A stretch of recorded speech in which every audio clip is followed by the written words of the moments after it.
the future. The biggest concern I have, unfortunately, is that the vast Signing off, Ken. Signing off.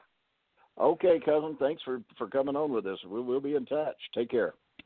Anyway, saying my biggest concern I have is that so many of the astronauts and engineers and everybody that I worked with and knew, I was the youngest kid on the block, to be honest with you. I was 26 years old when I went to work at NASA, and so many of them had passed away, and before they got a chance. And I'd talked to some of them I had talked to before that they weren't ready to come forward with the truth and stories that they had, and because they were under threats, and they kept their mouths, said, well, we'll just wait a while and see. And then they die. And then it's hard to get the truth out whenever – and you know that. Well, what about this James Oberg? When James Oberg, apparently it says James Edward Oberg, often known as Jim Oberg, is an American space journalist and historian regarded as an expert on the Russian and Chinese space programs. He had a 22-year career as he chooses Chinese and Russian. But he says he had a 22-year space engineer, NASA, specializing in orbital rendezvous. So, but you did work close to him. He's a really tall man, and he looks familiar to me, oddly enough. He may be a friend of mine. I don't know. I don't remember him. I remember he has a look. Yep. Go ahead. Building number 7, the astronaut building, he had actually a broom closet room up on the 3rd floor is where all the astronauts' offices were. I was on the 2nd floor where contractors were, and I would go upstairs to Jim, and we would sit down and we would talk about the goals and the plans and what was going on here and there and all of that. And we were really good friends. I didn't realize at the time, though, that another gentleman that I had known, and that's Dr. Thornton Page, who before he passed away, he even confessed the fact that their job was to put out false information to shut people up that wanted to talk about it, and Oberg was his protege and was well trained. And whenever I came forward with some information, man, he went after me like flies on you know what and attacked me, and I had to pull up documents and records and everything and prove that no, I am who I am, and yes, I was there, and yes, this is the truth because here's the documents to prove it. And the last thing I heard is he was told to back off and leave me alone because it was making him look stupid. Wow. So he didn't have his investigation hat on when he started commenting with maybe other UFO event specialists. Here's the truth. I need to say this. The stuff, I read a lot of his books and stuff, and he took information directly out of NASA records and this and that information and put them in his book like he was the one that discovered all this stuff. And that was a bunch of BS. He should be called down for stealing information from other people and putting it in his books and things, and come around and bragging about how important he is to this stuff. And in reality, he's been the one that's been pushing out the truth and only trying to make it seem like that he's the one that's keeping everything true and out there, when in reality he's the one that is the primary debunker of the keeping true disclosure from being able to be brought forward, where other countries have already done a majority of their disclosure that they have, and we in Canada and England are still going along this, not being able to get the truth out there because we get threatened or called names, or they died and they're not available to tell the truth anymore. I was really impressed and surprised. My cousin Don was listening to the program and came on with us. That's amazing. Part of the trio. How about that? Well, did Don know you were going to do it, or did you call him? And because I told you can invite somebody, especially if they're a historian or firsthand information. Go ahead. Yeah. Okay. Well, we did talk a little bit earlier, but we were talking about oil reserves and refineries and problems and the family and where some of the family members are getting royalties, and we've been cut out of the family stuff.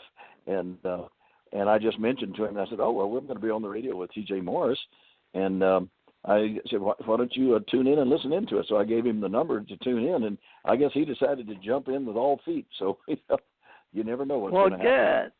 Yeah, but it's hard to track, and he said it's hard for him to listen, so we may have to work on that. I was trying to, but that's okay because it's hard unless you can intrigue them about being a part of the conversation, as you well know, to listen for data or information gathering that you personally want to share. And we have a lot of topics at various levels of intelligence that we'd like to cover. And hopefully we can get Ira to help. And Ira wants to cover a lot of details about mosquitoes and a lot of data that apparently we weren't going to cover tonight. So he may wait until we can get more information for him, and I will talk to him about that. But he has agreed to help us. And, folks, if you want to be involved, please let us know. We have just the free social media groups, but we also have a subscriber list once we get some real people with real knowledge and intelligence that we are collecting in our group. And if, some of them are American patriots, I guess we might say, or have been historians, researchers like James Oberg, but apparently James has had his own level of sharing information, and that's probably why I know him. I've seen him, I think, Mike Barra before. Yep. He had a picture in a uniform once, right, when he was young. And Oberg? James Not Oberg Barra, did, yeah. Yeah, I think so. I think he was. He says he was born in November 1944, James Edward Oberg. I told him he could come on. He's an American space journalist and historian, regarded as an expert on the Russian and Chinese space programs. He had 22-year career as a space engineer in NASA, specializing in orbital rendezvous. He's an actual author of 10 books and more than 1,000 articles on space flight. He may have explanations of UFO phenomena in the popular press. He is also a consultant in spaceflight operations and safety.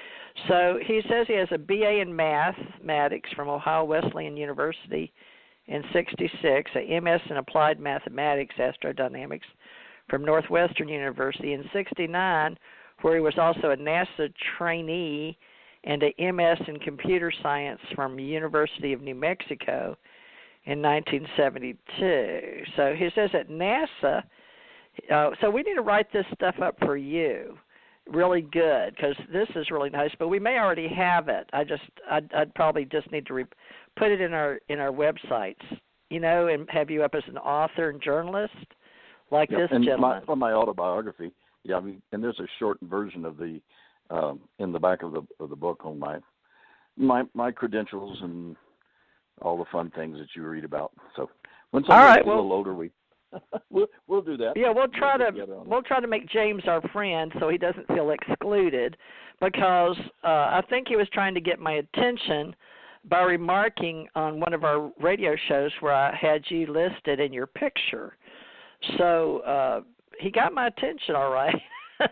But I'll make note of this, and if you may wind up being friends after all this, because who cares? Everybody has a different experience in the way they want to write it, and that's why I have an authors club, right? Everybody has lot of truth. It'd take a lot of truth coming out of him to make us friends again. He'd have to do a complete flip-flop back over and get on the right side of those of us that have come forward with the actual truth and documents and information, instead of going out and attacking us verbally. Because what he has been a master at is you attack the individual, not the information, but you attack the individual. And unless he's willing to wants to come in and discuss really what he has been doing, kind of like what Dr. Thornton Page did at the very ending of his life before he passed away, is that he did come forward and admit that a lot of the stuff that he was doing was in order to it all goes back to the Brookings Institute report that was put out after President Eisenhower and all, in which was asked what should they do if they discovered that there was aliens on the moon or have been in contact.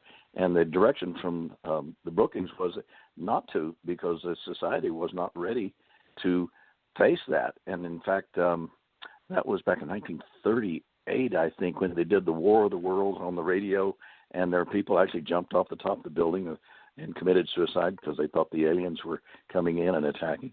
Well, Brookings had that same attitude, and they said not to make it public because the public couldn't handle it. Well, we're in a position now where the biggest percentage of people recognize that there's bound to be intelligent sentient beings throughout a universe of billions of stars and even trillions of planets, and you can certainly bet that we're not out here alone in the universe. So right. So we want to talk about that in the future. Unless he's willing to come forward now and help with the full disclosure that Dr. Gear and the rest of them have been putting out, calling full disclosure. And that's what you're finding in most other countries, and now slowly America is coming forward with truth. And I'm not taking bragging here. The fact that I was willing to come forward and go to the National Press Club in Washington, D.C.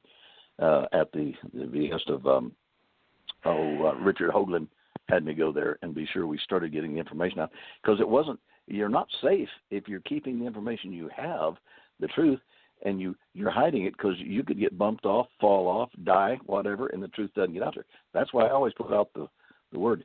If you're one of these people that, like myself, that has information, get it out now. You'll be a lot safer by coming forward with the truth. And even though we had secret clearances, how long does that last? I mean, my secret clearance was back in 1962 and 63, and I'm not. Well, we'll just take it from there.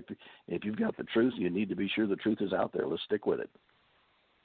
Well, when I came along and went through school and was trained in the military, I was also trained in personnel information security and how to handle classified material. And there was something had happened with spies and stuff. I think it was Ed Ames or something like that. But another gentleman, and what I think I don't know. I'll have to look it up. Or that may not be let me look up. But I don't. Dames, Major name. Ed Dames, remote viewing. Yeah, with a D. A D is in David, Dames. Did you know him? He was. Just knew of him. I don't think I was ever in a meeting with him, but I was in a lot of meetings with the astronauts and with the directors Army. of the whole NASA program, and that was where I had, I sat in the back. I was only like 27, 28 years old when we were pushing to beat the Russians to the moon, So we were all sworn to keep the secrets and make it happen, because that's what President Kennedy wanted, is to be the first there to get to the moon and back safely, and we did. So, well, he came along, and then Ingo Swann, right. Back in the day at 82, and I was involved from 80 to 93. But, if I was back there where we began talking about the Corvettes, and, the one that I could remember was Gold with Black, Alan Bean, right? Right. Anyway, it's okay because they had different color Corvettes. But, John Garrett came on here, and it's okay if James has helped a lot of people in California or whatever. I don't even know where he lives, but I can see he's very he has a lot of coverage, let me put it that way, in cyberspace. He has access to the truth of everything. The question is which side is he going to be on? Is he ready now to change sides and get onto the truth side? We'll wait and see. We'll wait and see. Oh, okay. So, maybe this is why it's important that each human add their intel, sort of like connecting dots, because each one of us is a container of data stored somewhere. We don't necessarily think it's in our brains actually anymore, but it has to do with our minds and our electrical system, and this is things that we need to discuss with various people depending on their background. And it's my goal is to help connect the dots with individuals that have a story to tell, and Janet Carroll Lesson apparently has really enjoyed doing the same thing. That's why she and I aligned with each other for the Stargate to the Cosmos, which you were a speaker, and I believe she put you in the can or in camera or she has a part of you anyway that's preserved for all time and eternity in what we call film.